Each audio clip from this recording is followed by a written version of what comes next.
민주주의 사회에서 있을 수 없어요. 알겠죠? 먼저 국회의원들부터 개혁하라 이거예요. 국회의원들부터. 맞아. 무슨 지역에서 거수기 노릇이 나는 주제에 뭘 개혁을 해? 그래 안 그래요? 먼저. 그래서 검찰은 위에서 움직이는 대로 따라가는 기관이야. 검찰을 개혁하다니 윗대가리를 개혁 안 하고. 알겠습니까? 그래서 입법부, 우리 국가가 제일 먼저 해야 될 게 정당제도. 전부 국회의원은 무정당이라 해야 돼. 우리 국민의 도덕의 그 평균치가 조국 장관이 평균치는 되는 거야. 그러니까 대통령이 앞으로 임명하면은 국회 청문회 제도는 없앨 거지. 지나치게 디테일하게 사람의 그 가족 관계나 이런 걸 파는 거는 바람직하지 않아. 지금 이제 도덕성이냐 우리가 계획이냐 두 가지. 가족의 비도덕성이라는 것이 합리화한다. 이런 것이 전 세계가 용납하지는 않지만 가족의 비도덕성이 합리화되는 이런 현상은 바람직하지 않지. 아무리 자기 딸이라도 자기 아들이라도 봐주거나 이런 건 안 돼요. 그러나 장관의 딸이다, 교수의 딸이다 이럴 때는 주변 사람들이 그냥 도와주는 거야. 자기들도 모르게 조금씩 협조를 해주는 거. 그거 직접 교수가 부탁한 거 아니다 이 말이야. 무슨 말인지 알죠? 그러니까 그거 사람들이 알아서 해준 것을 가지고 나중에 문제가 되는 거야. 계획적으로 이 사람들이 참여하지 않았는데도 학교 관계자나 이런 사람들이 봐줄 수가 있잖아.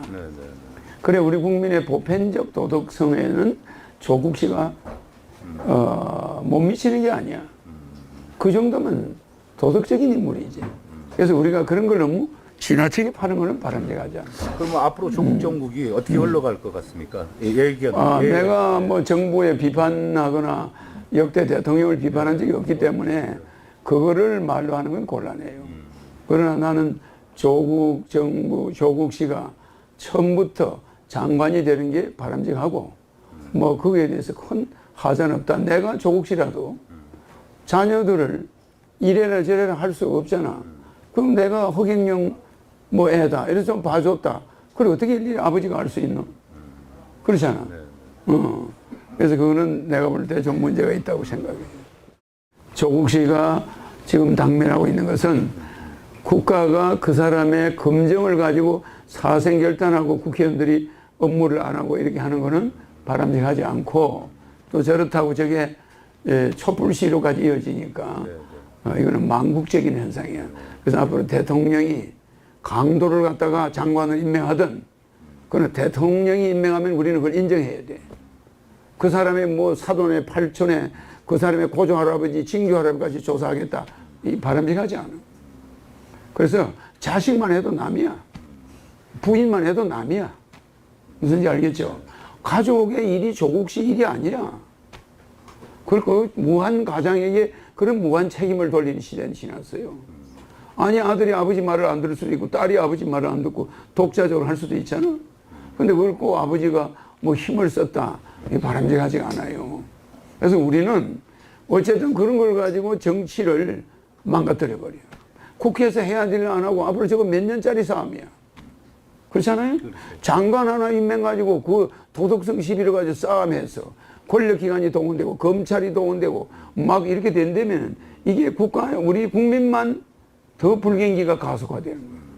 그렇지 않습니까? 우리는 어디 가서 보상을 받는? 조국 정국은 우리 총리님께서 보시는 시각은 그렇게 보시고. 그러니까 조국 정국은 바람직하지 않고 저 사람이 장관으로서 뭐 하고자 하는 일을 그냥 하게 놔두면 되지. 다른 장관을 문재인 대통령이 임명한 데서 그 법무부 장관이 다른 정부의 장관인가?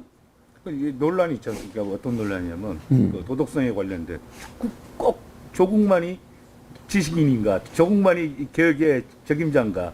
조국 말고는 얼마든지. 그게 아니야. 대통령이 장관을 임명할 때는 대통령도 어느 정도 검증을 한 거예요. 무슨 얘기 알겠죠? 일각에서는 그 조국 정국이 노림수가 있다. 이거는 마녀 사냥과 비슷해.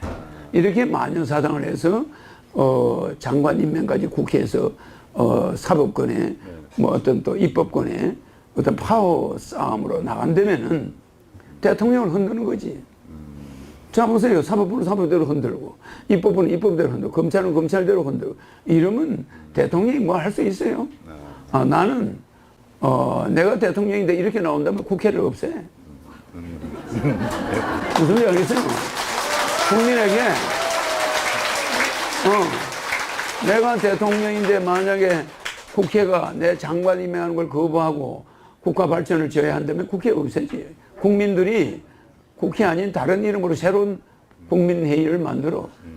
무슨 말인지 알겠어요? 검찰 개혁에 대해서는 검찰 개혁은 그거는 누가 주장하냐라도 꾸준하게 해야 되는 거지. 사실 이제 검찰 개혁이냐 도덕성이냐 이 그런데 중요한 거는 검찰을 개혁한다, 뭐 경찰을 개혁한다 이런 거는 나한테는 이제 필요 없는 거예요. 검찰은 꾸준히 개혁돼 가고 있고 경찰도 꾸준히 개혁돼 가고 있어요. 근데 특정 집단을 개혁하겠다. 뭐 이게 그렇게 조국 장관이 이야기하지만 그 바람직한 건 아니야.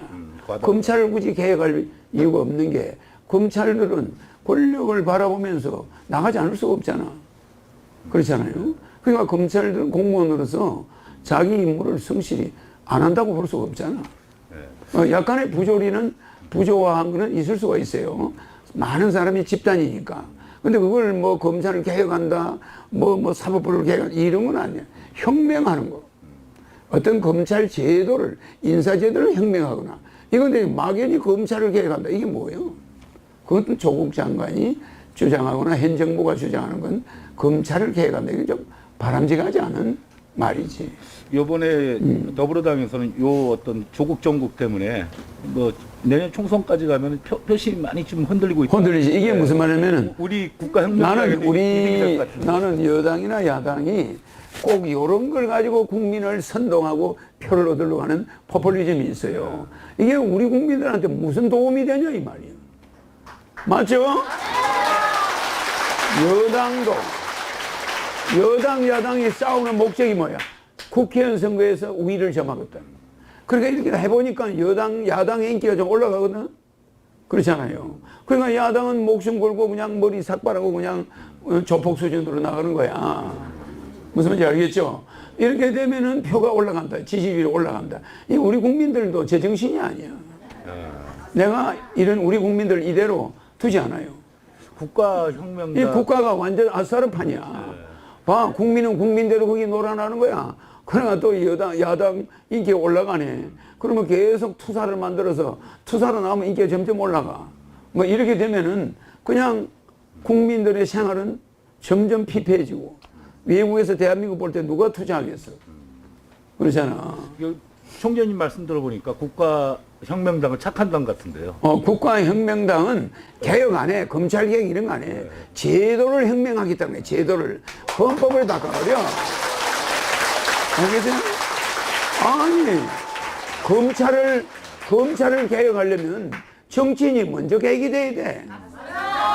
맞아요. 아니 뭐 정치인은 개혁 안 하고 뭐 검찰을 개혁한다? 이거는 차별이야. 민주주의 사회에서 있을 수 없어요. 알겠죠? 먼저 국회의원들부터 개혁하라 이거예요. 국회의원들부터. 맞아.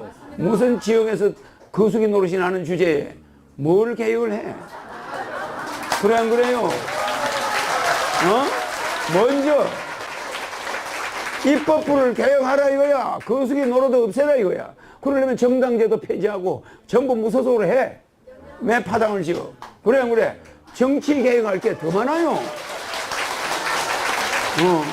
그러니까 나는 뭐 경찰을 개혁하라, 검찰을 개혁하라 이런 거는 문재인 정부든 조국이든 그 제도가 잘못됐다고 생각해.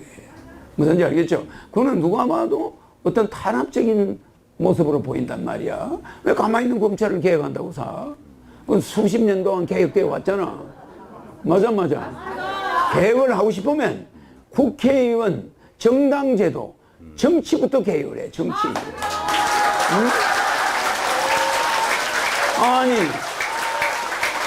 정치가 바뀌면 검찰 인사가 막 바뀌어버리고 막 지방으로 자천되고 그럼 어느 검찰이 그 불안하지 않겠어요? 그렇잖아. 검찰 인사 자체를 제도를 개선해 나가는 게 그건 계획이 아니야. 그건 위에서부터 제도 개선을 해야지 검찰들 자신을 바꿔는 일은 있을 수가 없는 거예요. 그건 자기들의 개인의 고유권 아니야. 그 자기들이 집행하는 거 아니야. 그러니까 검찰 개개인을 압력 넣겠다는 거예요? 그건 있을 수 없고 국회의원들 뽑는 방법, 정당제도 폐지해야 돼. 우리 국가혁명당은 국회가 여야의 거수기 노릇하지 않기 위해서 국회의 정당제도를 없앤 무소속만 국회에 들어갈 수가 있다. 이거 얼마나 좋아요. 그래 안 그래? 이거를 개혁하지 않고 정권이 야당으로 뺏기면 검찰 인사가 와르르, 정권이 여당으로 바뀌면 검찰 인사가 와르르, 검찰이 개혁이 되겠어요? 그래 안 그래? 그러니까 이 국회의원이라는 권력기관이 전부 무소속이 돼야 돼. 맞아 안 맞아? 그렇잖아요? 대통령은 말이야 무소속에서만 출마할 수 있게 해야 돼. 패거리가 있으면은 그 패거리들이 검찰을 누른단 말이야 나중에. 검찰도 살아남기 위해서 눈치 보지. 이게 왔다 갔다 하는 거지. 왔다 갔다 하는 거지. 이게 있을 수 없어요. 그래서 검찰은 위에서 움직이는 대로 따라가는 기관이야. 검찰을 개혁하다니 윗대가리를 개혁 안 하고. 알겠습니까? 그래서 입법부, 우리 국가가 제일 먼저 해야 될 게 정당제도. 전부 국회의원은 무정당이라 해야 돼. 대통령 후보 정당에서 나올 수가 없어. 왜? 대통령은 당선되면 정당을 탈당해야 되잖아. 그런 대통령이 왜 정당에서 나올 때는 왜 정당에서 나오노? 그래 안 그래? 대통령이 정당이 있으면 지 정당만 도와줘. 트럼프 봐. 공화당이니까 공화당만 자꾸 뽑는 거야. 그러니까 다음 대선을 생각하는 거야. 자꾸 다음 대선에도 공화당이 집권하겠다 이거지. 민주당도 마찬가지야. 민주당이 당이 있다 보니까 또 다음 정권이 또 민주당이 유리하도록 대통령이 한다고 볼 수도 있잖아. 왜냐면 국민들은 그런 정당제도 때문에 어마어마한 피해를 보고 있단 말이야. 그러면 뭘부터 개혁해야 돼? 나는 인간 조국은 훌륭하다고 봐. 알겠죠? 그러나 검찰개혁 이런 말은 검찰을 개혁하기 전에 청와대가 먼저 개혁되고 국회가 먼저 개혁돼야 돼. 그 와중에 조국이 개혁돼야 된다는 얘기도 있잖아요. 개인은 개혁 대상이 아닙니다. 제도가 개혁 대상이지 개인은 개혁 대상이 아니에요. 알겠습니까? 제도가 개혁되는 거야. 그래서 나는 그 제도를 개혁 안 하고 혁명하겠다는 거야. 우리나라 헌법을 싹 없애버리고 대통령 때는 적시 헌법을 새로 만들겠다는 거지. 헌법 제1조 이데올로기를 갖다 집어넣어. 대한민국 민주공화국이다. 민주공화국 뭐 아닌 나라 있어 전 세계에? 그렇죠. 이제 그런 거 없어. 우리 헌법 1조는 우리 국민은 모두는 국민 배당금을 받고 생활의 기본 중산층의 생활을 보장한다.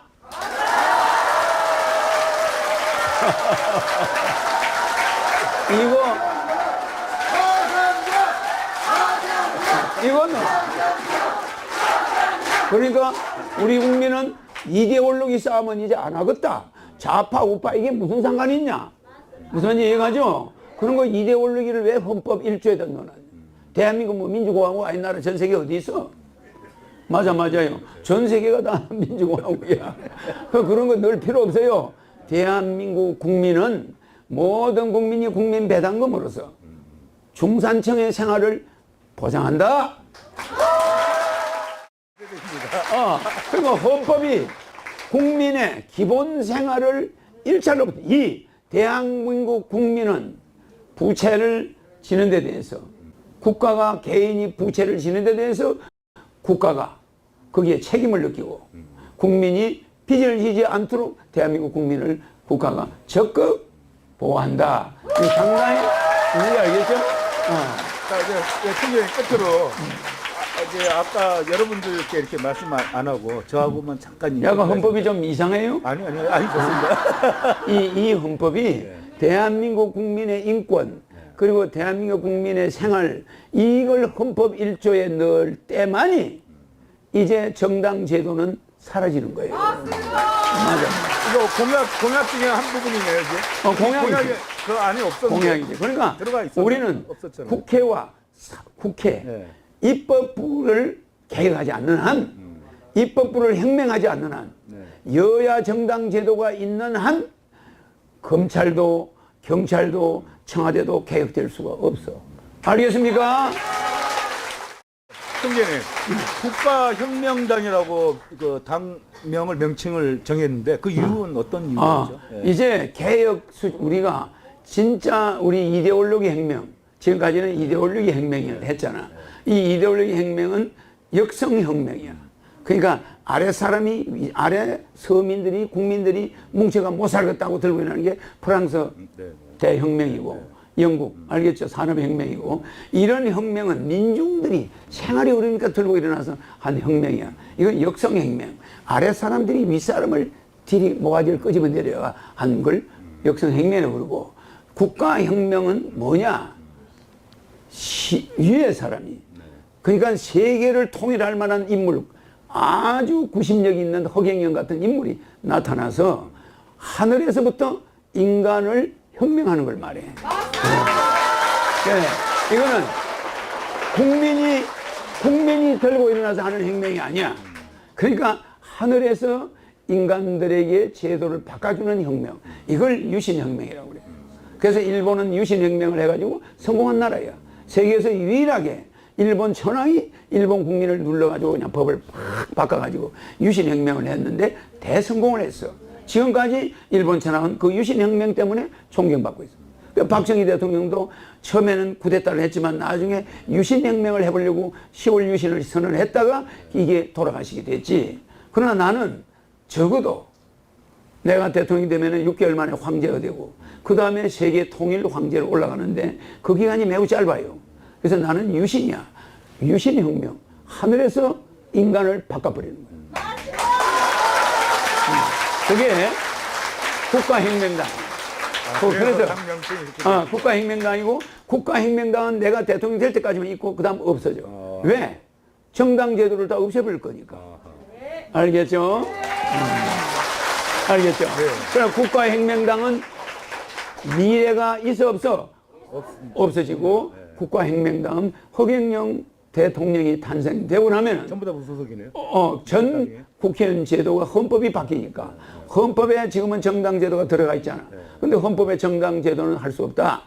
파벌을 짓고 서로 이쪽을 좋은 정책을 하면 이쪽에서 비방하고 이쪽 정책을 이거 비방해야 다음에 저거 표가 나오니까 이거는 국가가 온통 여야의 싸움판이야. 싸움판을 안 하면 다음 총선 대선에 여당이고 야당은 하나가 죽어. 그럼 이게 뭐예요? 우리는 끝없는 권투 선수를 보고 있는 거 아니야? 그러니까 여야가 있으면 됩니까? 아멘. 그래서 전부 무소속일 경우에는 그 한 사람 한 사람이 자기 지역을 대표할 뿐이야. 패거리가 지어지지 않아요. 그죠?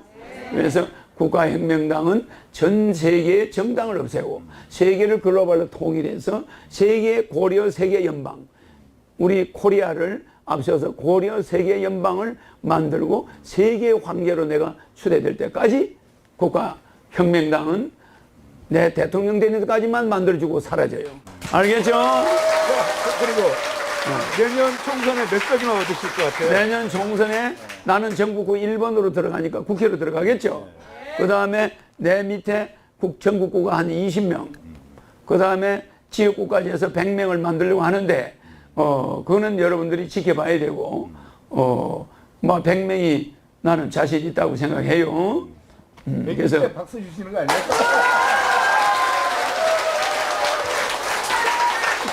이 사람들은 들을 때 왜 박수를 안 치냐? 너무나 당연한 이야기를 하니까. 이 사람들은 의석수가 작다고 생각해. 한 200명 돼야 되는 거 아닌가 하고 지금 고개를 갸우뚱갸우뚱 하는 거야. 그렇게 기자가 눈치가 없어요. 그래. 야, 그리고 이제 공천 제도에 대해서 항상 공천에서 논란이 많잖아요. IQ 100단위한테 내 질문 하나 할게. 공천 제도 논란이 많은데 앞으로 우리 국가혁명당은 어떻게 공천을 할 것인지. 국가혁명당은 현재는 기존 정당이니까 기본 정당 당헌이 있어요. 당헌과 당규가 있잖아. 당헌에 의해서 공천하게 돼 있어. 그 다음에 당규가 있고. 그러니까 내 마음대로 하는 건 아니죠. 논란이 많잖아요, 항상. 그런데 지금은 이 정당 제도가 그러니까 하고 내 대통령 되고 나면 정당은 없어지니까 굳이 정당 제도를 개선할 필요도 없어요. 지금 내가 기존 정당 제도의 당헌을 마음대로 할 수가 없잖아. 모든 정당이 똑같으니까 공천하는 것도 같고 그걸 안 하면 헌법에 또 어긋나요. 그러니까 헌법대로 공천하고 헌법대로 후보 출마시키지. 에? 그렇잖아요. 예. 아유 뭐 상당히 기대됩니다. 기대되고 그리고 이제 오늘 인터뷰 감사하고요. 저는 KNS 뉴스통신에서 나왔습니다. 예, KNS? 나왔습니다. 예. 그래. KNS 뉴스통신이 우리 시간을 많이 잡아먹네. 그런데 나는 기자 치고 그래도 내가 본 기자 중에 제일 잘생겼어. 박수. 나는 말이야, 영화배우가 온 줄 알았어. KNS 뉴스통신사에서 나왔고요.